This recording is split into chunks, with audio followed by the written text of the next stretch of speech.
Vice President Harris losing was necessary for the United States. When I was in Yellowstone a couple of years ago, I learned about this interesting seed that comes from a lodgepole pine. These seeds, when they drop on the ground, they sit on the ground for years or decades. The seeds have this resin on the outside of it. The only thing that can remove that resin is high temperatures. Excess of 120 to 143 degrees. A forest fire. Which means that the old growth has to burn down before the resin melts off, burns off, and those seeds can go in the ground. That's the only way. That's what it's designed for, is for new growth. That fire doesn't care if it's a tree, a picnic table, a tent, a person, a child, a dog, a cat, a reindeer. Doesn't care. It's indiscriminate. That resin is white supremacy in this country. Because that's what white people have ignored since the beginning. And even now, you were hoping that we made progress by electing a black woman. It wasn't going to happen. We never addressed the Confederacy, the lost cause, the daughters of the Confederacy. White supremacists that think that this is a white Christian nation. Many white people thought we made progress in the 1960s. Well, maybe if more people that looked like me would have actually done something instead of talking about it, maybe we would have. But what we discovered is what I already knew. We didn't make progress in the civil rights movement. We suppressed it behind a dam. We found out that many people were triggered by a black man in the White House instead of out in the fields picking their cotton. And traditional family values, white America was going away. You see, if Harris would have lost, we would have never had to confront this.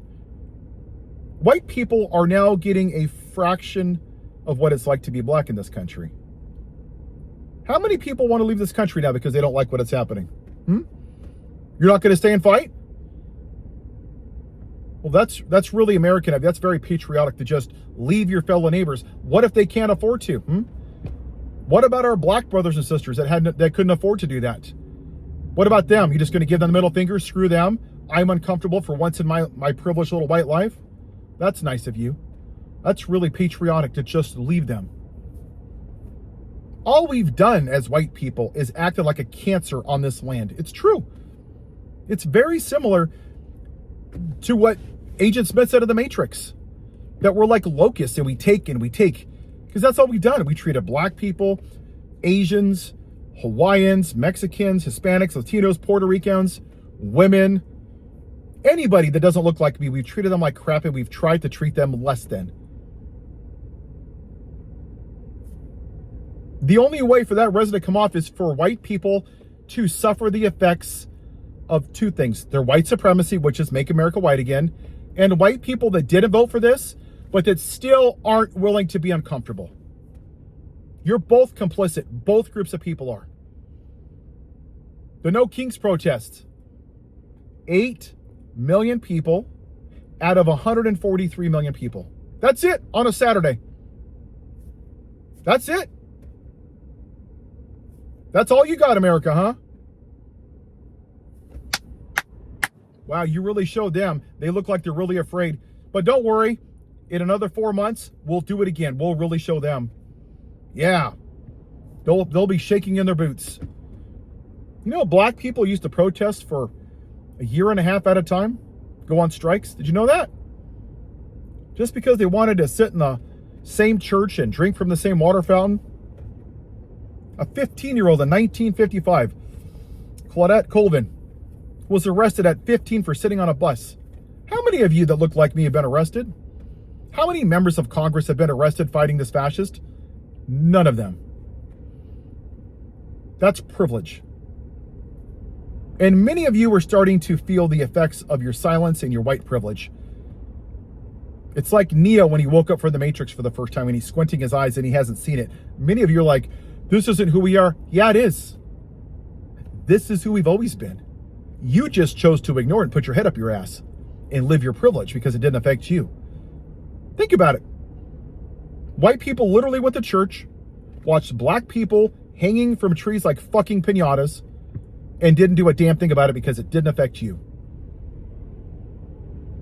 Week after week, month after month, year after year, decade after decade, we did it because it didn't affect you.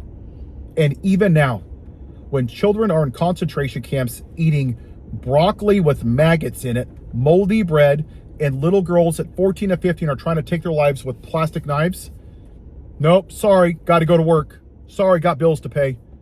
That's cool, then do it. But remember, first they came for the immigrants. Then they came for the transgender athletes. And then they came for the black people. And then they came for the Muslims. And then they came for the Somalians. And then they came for gay rights. And I stood by while it happened because I had to go to work and pay money. I needed money. And then they came for me. And by the time it gets to you, that forest fire, it don't care. Don't care left, right, middle, young, old, white, black. It doesn't give a damn. And y'all are just letting this happen. That's what's going to have to happen here. Until white people start to give a damn and care about other people instead of just when it affects them, that's the only way this country is going to change. And if it doesn't, then we deserve our demise. We do. We deserve to lose democracy.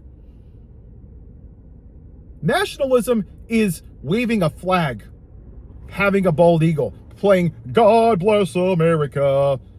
That's nationalism. Patriotism is giving a damn about your fellow American. And too many of us are acting as if we don't give a damn because it's not us. If it was your daughter in a concentration camp, would you care?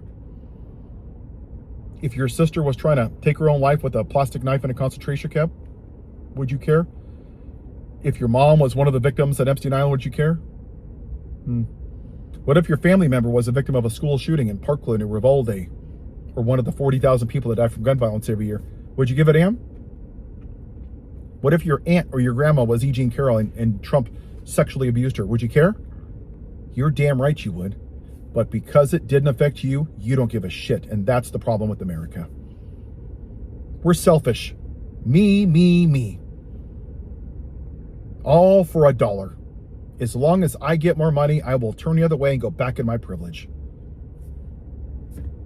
It's up to you, white people. This country will rise or fall based on if you start to give a damn about somebody else, or you can go down the checklist. First the immigrants, then the Somalians, then the transgender athletes, so to come all the way down to you, and there's going to be nobody left. Then you're going to get what you asked for. It was necessary that Vice President Harris lost, and I think she knows that. She'll never say it, but she knows it. She's very, very intelligent, smarter than I'll ever be. But it has to be my demographic that has this conversation because we're the ones that have privileged off the suffering of other people. Immigrants built this country. Black people built this country. White people have done nothing except take. And it's about damn time that stops. Have a good day.